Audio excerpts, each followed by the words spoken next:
It started the night I moved into the old house. The place had been in the family for generations, passed down through the years like an heirloom no one wanted, but no one dared to part with. I was the last in line, and by default, its newest reluctant inhabitant. The house had a strange stillness, as if it had been waiting for something, or someone.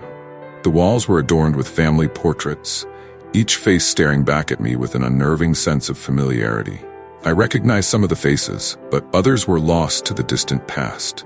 Their eyes followed me as I walked from room to room, and I couldn't shake the feeling that they were silently judging me. I tried to laugh it off, telling myself it was just the awkwardness of living alone in a big, empty house. But there was something off.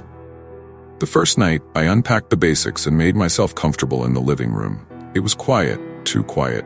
Outside, the wind rustled through the tall grass surrounding the property, and the occasional creak of the old house settling reminded me I wasn't alone in my solitude. Still, it felt safe enough. But as I sat there sipping my tea, I noticed something strange. One of the portraits, an elderly woman I didn't recognize, seemed different. Her face, though smiling before, now appeared slightly twisted, her lips curled in a sneer. I blinked and looked again, but it was the same gentle expression as before. "Must be my imagination," I muttered, brushing it off as tiredness. That night, I slept fitfully, plagued by unsettling dreams of unfamiliar faces staring at me, whispering things I couldn't understand. When I awoke, the house felt colder, more oppressive.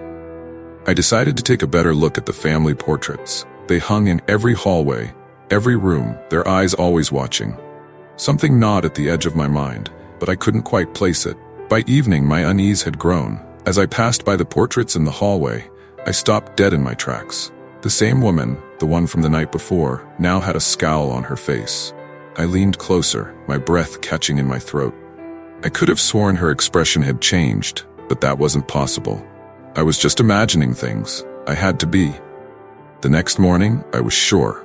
Every portrait had changed. The faces I'd once remembered as benign were now twisted with malice. Smiles transformed into sneers, eyes narrowed in suspicion, some even glaring as if they despised me. My pulse quickened as I stared at them, an icy shiver running down my spine. How was this happening? The expressions were subtle, just enough to make me question my sanity. But they were different, I was sure of it. The house felt alive that day.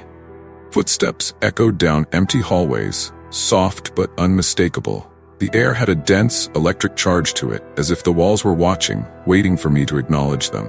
Shadows moved in the corner of my vision, always disappearing the moment I turned my head.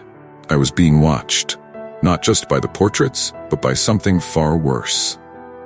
By the third night, I couldn't ignore it any longer. I stood in front of the largest portrait, a man who must have been a distant ancestor, his eyes dark and penetrating. But this time there was no subtle shift.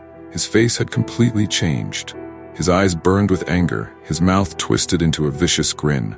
My heart pounded in my chest, panic rising in my throat. I turned to leave the room, but a sound stopped me. A low whisper coming from behind me. "You don't belong here." I froze, every hair on my body standing on end. Slowly I turned back to the portrait. The man's eyes were moving, tracking me, his expression full of malice. His lips parted again, and the whisper came louder this time, more distinct. "You're not one of us." I stumbled back, knocking over a chair in my haste to get away. The portraits, all of them were now glaring, their eyes alive with fury. The whispering grew louder, overlapping voices that echoed through the room. "You don't belong here." I ran toward the front door, my breath coming in ragged gasps. Just as I reached for the handle, the door slammed shut, the force of it reverberating through the walls. The whispers had become a roar, the portraits now leering at me with faces of pure hatred.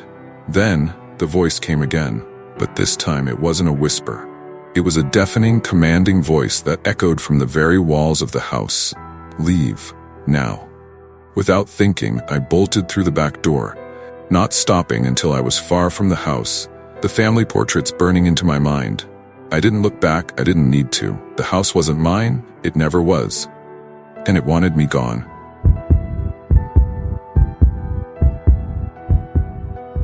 The house was still, unnervingly so. The kind of silence that didn't feel empty but watchful, like the walls themselves were holding their breath.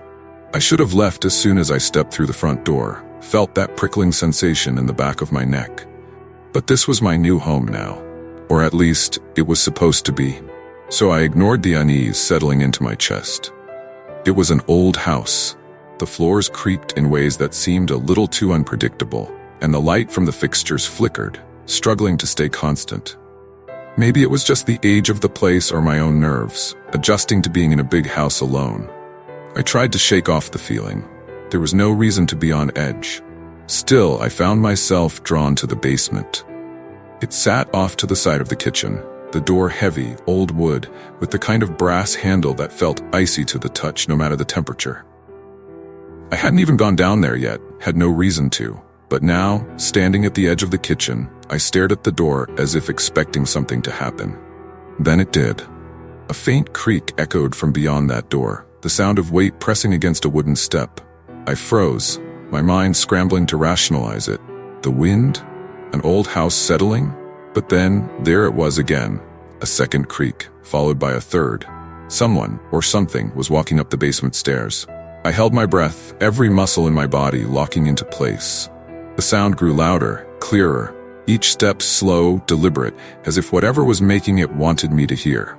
My gaze fixed on the doorknob, expecting it to turn. But it didn't. The footsteps stopped. Silence. Nothing moved. I waited, but no further sound came. With a shaking hand, I stepped forward and reached for the knob. It was cold, much colder than it should have been. I hesitated for a moment before turning it slowly. The door creaked open, revealing the dark stairwell below.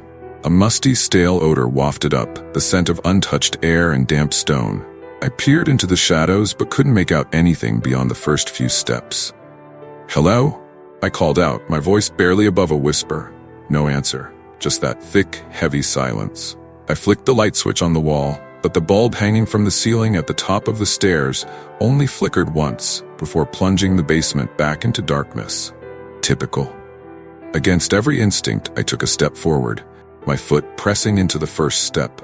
The wood groaned beneath my weight, the sound unnervingly similar to what I had just heard. I swallowed hard and started down, feeling my way with each step. The air grew cooler the further I descended, wrapping around me like a damp cloak. I reached the bottom, feeling the rough cement floor under my shoes. The light from the kitchen barely illuminated the space. Old furniture covered with dusty sheets lined the walls, and in the far corner, I could just make out a rusty old furnace. But no one was there, no sign of anyone who could have made those sounds. I turned to go back up, but then I heard it again. Footsteps, but this time they weren't coming up from the basement. They were behind me, moving closer. I spun around, heart hammering in my chest, but again, nothing. My breath came in short gasps now, my palms slick with sweat. Something wasn't right. This wasn't my imagination. And then I saw it. At the far edge of the basement, a shadow. It flickered for just a moment, barely more than a suggestion, but it was there. Someone was standing just outside the reach of the light. My pulse thundered in my ears as I stared, unable to move. The shadow shifted, inching closer, though I still saw no form, no face. I stumbled back, bumping into the stairs, my mind screaming at me to run. But I was frozen. My legs locked in place as the shadow seemed to stretch toward me. The air in the basement grew thick, oppressive, making it hard to breathe. Then, suddenly, the light from the kitchen flared back on, harsh and bright. I blinked, momentarily blinded, and when my vision cleared, the shadow was gone. The basement was empty once more, save for the old furniture and forgotten relics. I didn't waste a second. I bolted up the stairs, slammed the door behind me, and locked it. But even as I stood there, breathless, heart racing, I knew that whatever was down there wasn't done with me. And neither was the house.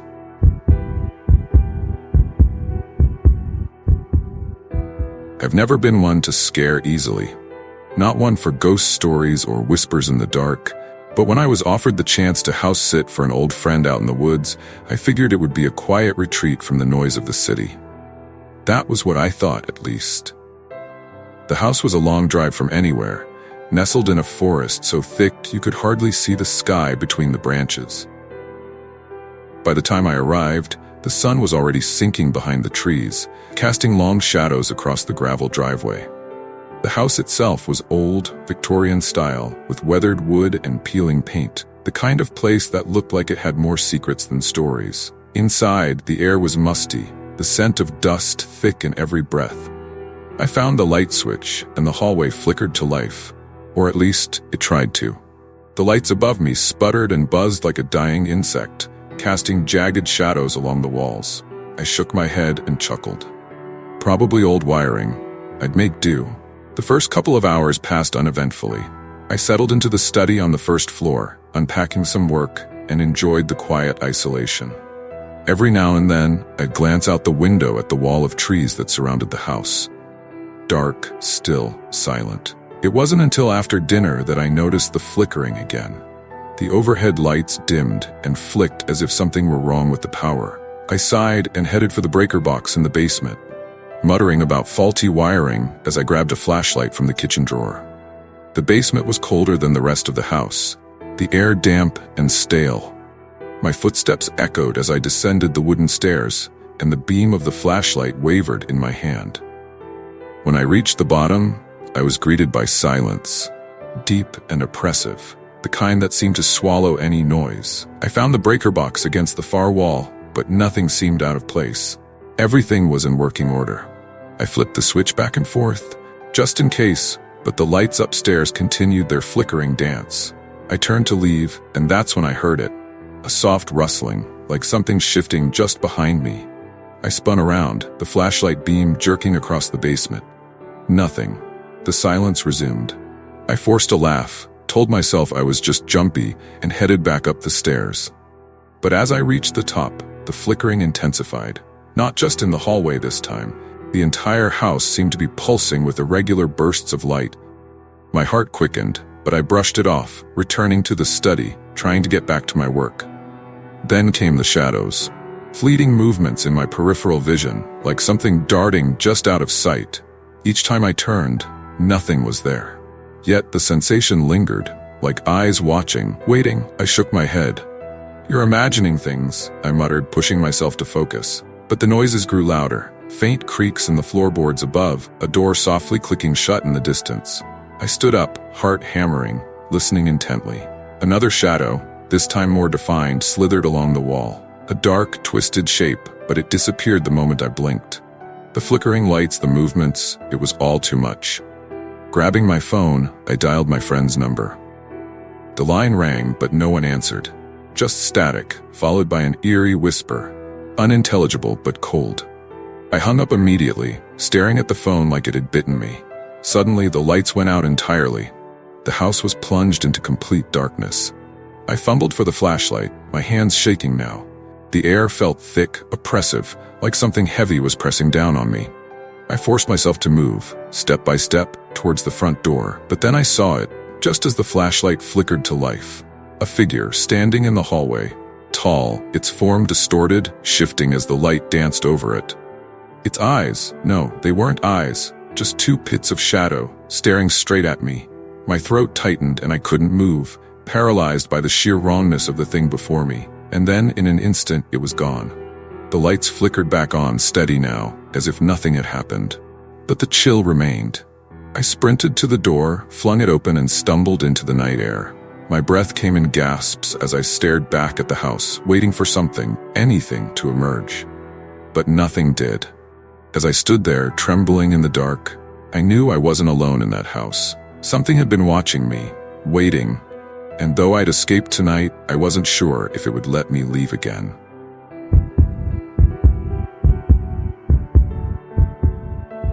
Thanks for joining us in the shadows tonight. If you enjoyed these chilling tales, don't forget to hit that like button and subscribe for more spine-tingling stories every week. Have you got a story of your own? Share it in the comments below. We love hearing from you. And remember, the darkness holds many secrets. Are you brave enough to uncover them? Until next time, keep your lights on and your doors locked. Sweet nightmares.